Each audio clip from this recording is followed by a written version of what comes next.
Statesman Nation, here with Coach Hafner here for the Week 2 preview. Great win last week, and as we knew coming in, it's just going to keep on getting harder. So we've got the win over Missouri Valley on the road. Now MidAmerica Nazarene comes in this week. Another top 10 team. Let's first, I guess, recap Missouri Valley. That was a wild game.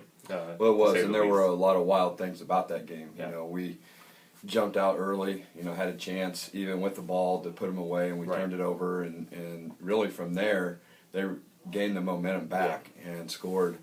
Before half they scored 21 straight, and then after half came out and scored right away again. And then our kids, for some reason, just decided that they were done with that.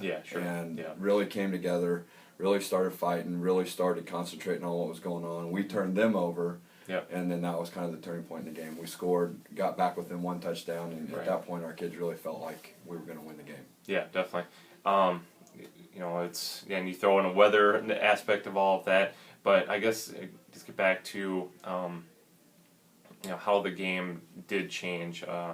With you guys, they had a new quarterback come in the second half, and it sounded like, after I kind of talked to some people, that you guys made some nice adjustments at halftime. You realized the play that was burning you. You figured out how to fix that, and then all of a sudden that was turning into turnovers instead of touchdowns for them. Well, and it was, and that it was just a matter of it's a little bit of a scary situation sometimes when they have a really good receiver and they put him over there by himself, and you just have to say, we're going to man this guy up. Yeah. He may make some catches, just keep the ball in front of you, and we moved our safety over to the number 3 receiver on the inside, which was the guy that kept catching all the touchdowns. And once we did that and got the defensive front adjusted, we seemed to be in the right spot. And their single receiver did catch some balls, but he didn't catch enough to beat us. And with the adjustment, it put our guys in position to make plays and intercept the ball, and that's exactly what happened. Yeah, and it's the old adage of, if you can win that turnover battle, you're going to probably win a lot of games, and that's what it came down to. They ended up getting 5 turnovers. You gave the ball back 3 times, but obviously +2 when it's all said and done. Looking at and we knew this coming in, very veteran ball club that we have versus their more inexperienced, you got to figure that played a big part in how we were able to stay composed despite falling behind by 15 there in the second half, and then being able to rally back. Well, there's no question, and it ended up being a very hot and humid night. Yeah. And our kids have been through those type of battles. Bethel, Kansas comes to mind. We played, it was 103 degrees, and Bethel, Tennessee, 3 years ago, it was right around 100, and so our kids, it's funny how they can draw off of those experiences, know that their body will get through it, and because of that, we were able to maintain our composure, fight through the little bit of pain that was going on, and come together as a team and really rally around each other to encourage each other to continue to play hard, and that's exactly what we did. And in the end, I think that's what won us the game. We played hard, we were in better condition than they were, and because of that, we were able to sustain the last drive and score a touchdown. Yeah. Just individually, there was just a lot of great individual performances, but Tyler rushed the ball well, he passed the ball well. Amos Johnson came up off the bench, he rushed the ball well. Goebel rushed the ball well. We had all the interceptions with the linebackers and the safeties. Anything you want to highlight there, or just leave it as it was just a great overall team? Well, it was a great team win, but there were some very good individual efforts. I thought, you named all the key guys, the statistics wise, but I thought up front on offense and defense was the difference. And we talked about that before the season, and we got pressure on their quarterback with just 3 guys. And our guys up front on offense saw, they were the 5 of them were facing 6, 7 guys sometimes, and it just never seemed like they were in our backfield. We didn't give up a sack. We only had 3 negative yardage plays the whole game, and one of them was a pitch fumble. And so the guys up front on both sides really did a great job of controlling the line of scrimmage. Yeah, definitely. All right, we'll just flip the page here, go right to week 2. The Pioneers. They beat the crud out of Culver Stockton. When it's all said and done, 80-34. Stat-wise, they didn't look that crazy. Obviously, Culver must have gotten a lot more yards in the second half. But the Pioneers have an offense, and they've got a very good defense from last year, and they're number 8. So Tell us about them. And they're, I mean, it's well deserved, number 8. There's Yeah. no question about that. Yeah. And you know, they did some good things in the special teams game that really helped them. You know, Sure. they pooch kicked 2 kickoffs and they got 2 of them back. You know, Right. so right after they scored, they got the ball back and went and scored again. Sure. So, you know, they did have a pick-off return for 6. So they Right. scored basically 3 touchdowns with their special teams and Yeah. their defense.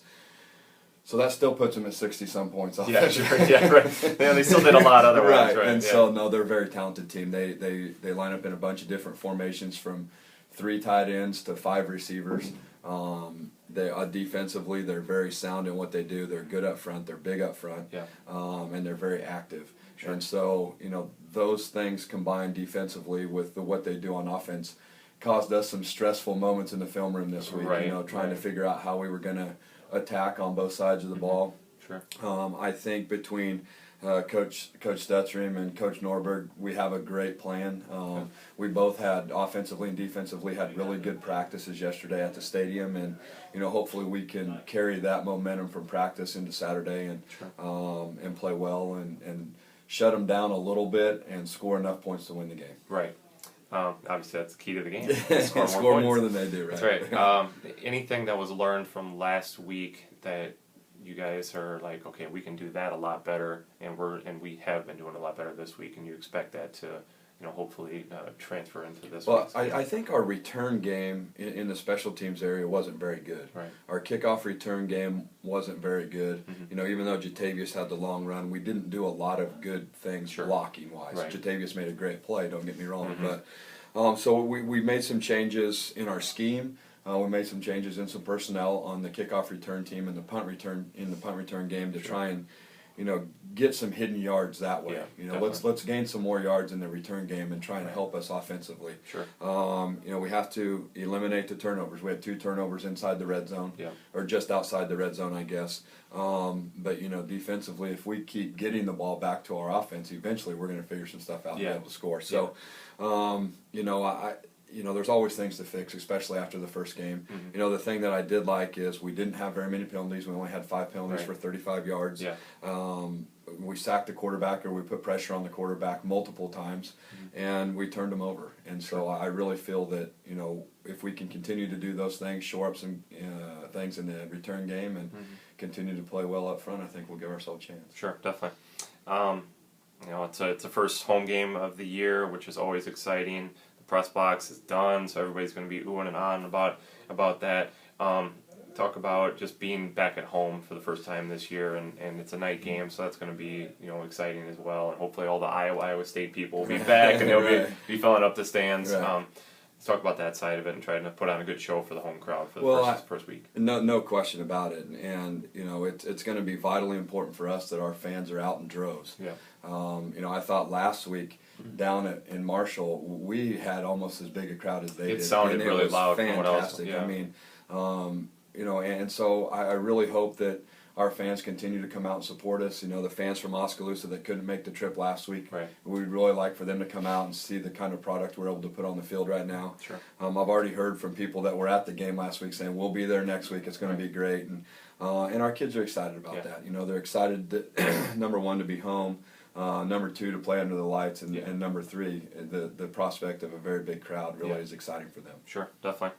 Alrighty, well, you heard it right there, folks. Definitely come out. Come on out. Yeah, and Yeah. check out the Statesmen, 1-0 Statesmen against 1-0 Pioneers of MidAmerica Nazarene, number 8 versus number 19. Doesn't get much better than that. Surprised to me that wasn't the game of the week in the Right. NAIA, but they choose that however they want to choose it. But anyway, best of luck, Coach, Thank and you. let's go to 2-0 after Saturday night. So. Sounds good to me. All right. Thanks, Wade. Thanks.